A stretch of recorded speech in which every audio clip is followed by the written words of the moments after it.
बांदा में मचा कोहराम। यमुना नदी में 17 लोग अभी भी लापता। 45 लोग थे सवार नाव में। बीच मझधार में पलटी नाव। कई लोगों की डूबने से हुई मौत। मौत का सफर, जिम्मेदार कौन? उत्तर प्रदेश के बांदा जिले में यमुना नदी में डूबने से कई लोगों की मौत हो गई और 17 से ज्यादा लोग अभी भी लापता हैं। अब जब हंगामा बरपा है तो सरकार के कद्दावर मंत्री गांव पहुंच रहे हैं और वो सफाई दे रहे हैं, लेकिन बड़ा सवाल ये है कि आखिर इन मौत का जिम्मेदार कौन है? किसकी गलती से ये हादसा हुआ? पूरा देश तरक्की कर रहा है, विकास की गंगा बह रही है। हम चीन और जापान से आगे जा रहे हैं। इतना ही नहीं, बात यूपी की भी कर लेते हैं तो बीमारू प्रदेश से हम विकास की गंगा बहा रहे हैं, लेकिन वहीं विकास की गंगा महज 200 किलोमीटर तक ही खत्म हो गई। ये तस्वीरें उसी गांव की है जहां सरकार के विकास मॉडल की पोल खुलती नजर आ रही है। यमुना नदी में एक पीपे का पुल आज तक बन सका है, जहां सैकड़ों लोग नाव की सवारी करके इस पार से उस पार जा रहे हैं। लेकिन अब जब लोग काल के गाल में समा गए तो सूबे के एक और केंद्रीय कद्दावर मंत्री सफाई देते नजर आ रहे हैं। सवाल ये है कि आखिर इनके लिए जिम्मेदार कौन है? बांदा में यमुना नदी में बड़ा हादसा हुआ। बीच मझधार में नाव का पल्ला टूटने से नाव पलट गई। अब गोताखोरी की मदद से लोगों को खोजा जा रहा है। घटना बांदा के मरका थाना क्षेत्र के अंतर्गत यमुना नदी की है। जानकारी के मुताबिक नाव में 45 लोग सवार थे। प्रत्यक्षदर्शियों के मुताबिक 8 महिलाएं और 4 बच्चे भी शामिल थे। गोताखोरों की मदद से डूबे हुए लोगों की तलाश की जा रही है। रक्षाबंधन पर्व होने के कारण नाव में बैठकर महिलाएं व बच्चे अपने रिश्तेदार के घर जा रहे थे।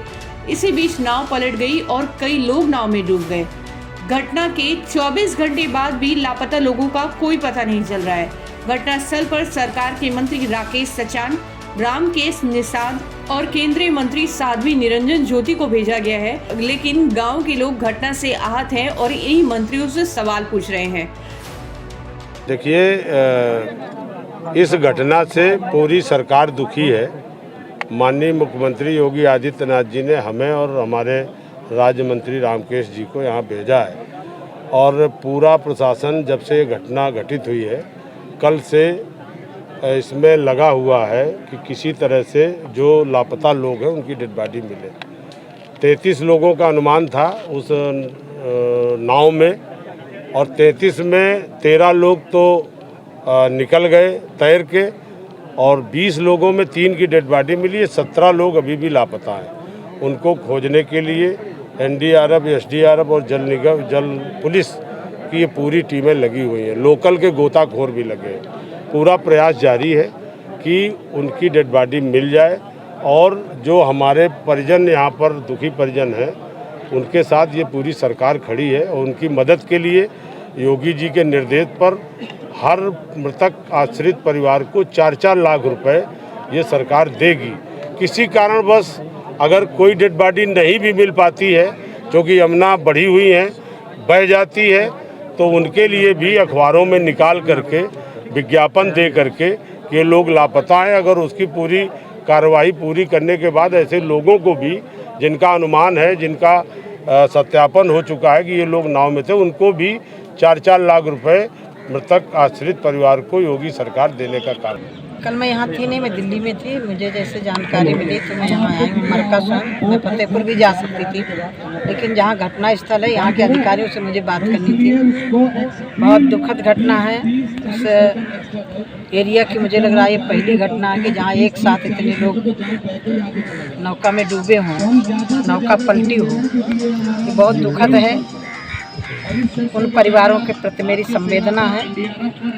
अधिकारियों को मैंने कहा है कि नीचे जाल डालिए, क्योंकि पानी जब बहता है तो ऊपर को नहीं जाता है, हमेशा वो नीचे को जाता है। जहाँ गांव वालों ने कहा है, अभी मैंने देखो वो पहुँच गई वो टीम उधर इस किनारे के लिए। लोगों ने कहा कि इधर डेड बॉडी मिली, उधर ही अब दोबारा जाल उधर डाल रहे हैं। कोशिश पूरी है। फतेहपुर भी लगा हुआ है, फतेहपुर किशनपुर वगैरह डाले हुए जाल, वहाँ भी गोताखोर लगे हुए हैं। जहाँ भी मिलेंगे सब लोग लगे हुए। मंत्री जी 22 घंटे हो गए, अभी तक एक भी बॉडी रिकवर नहीं हुई। जनता में काफ़ी आक्रोश हो रहा है इस पर। अब मैं आपके बीच में आई हूँ, बात कर रही हूँ लगातार। फतेहपुर से भी बात की है, यहाँ भी अधिकारियों को कहा है और नीचे डलवाने के लिए भी कहा कि राजापुर साइड भी डलवाइए वहाँ, कि कहीं भी बह करके जाएगी। नौका तो इतनी दूर बह के नहीं जा सकती, अभी नौका तो कहीं ना कहीं होगी। अभी मैंने आदेशित किया कि जो कुएं में कांटे डाले जाते थे पहले बर्तन निकालने के लिए, वो कांटे मंगवाइए और वो रस्सी में बांध करके डलवाइए, जिससे जहाँ भी होंगे वो अटकेगी, नौका अटकेगी, मोटरसाइकिल कहीं होगी वो भी अटकेगी। तो अभी मैंने कहा है, अभी बोले हैं कि मंगवा रहे हैं। मंत्री जी, ग्रामीण इस गांव के कह रहे हैं कि अगर ये पुल बना होता तो ये घटना नहीं होती। बेटा वो देखो, व्यवस्था वो अलग विषय है। पुल जांच करवाई गई, उसके पिलर अच्छे नहीं जैसे औगासी वाला बन गया, ये भी बन गया होता। अब ये जब भी बनेगा नए सिरे से बनेगा, इसके कोठी अच्छी नहीं है, ठीक है ना। घटना के बाद सीएम योगी और पीएम नरेंद्र मोदी ने घटना पर दुख जताया है, लेकिन क्या उनके जख्मों पर महरम लग पाएगा जिन्होंने इस हादसे में अपनों को खो दिया? क्या सरकारी फंड में इतना पैसा नहीं कि गांव के लिए एक पुल बनवाया जाए? यही बदलता और चमकता यूपी है, जिसकी सच्चाई आज आप सबको कड़वी लग रही है। लोगों को अपनी जान से हाथ धोना पड़ रहा है। अब सबसे बड़ा सवाल यही है कि लखनऊ से विकास की गंगा तो बही, लेकिन बांदा तक जाकर क्यों सिमट गई? इतना विकास हुआ कि लोगों को अपनी जान से इसकी कीमत चुकानी पड़ी। ब्यूरो रिपोर्ट, द एरा संदेश, यूपी।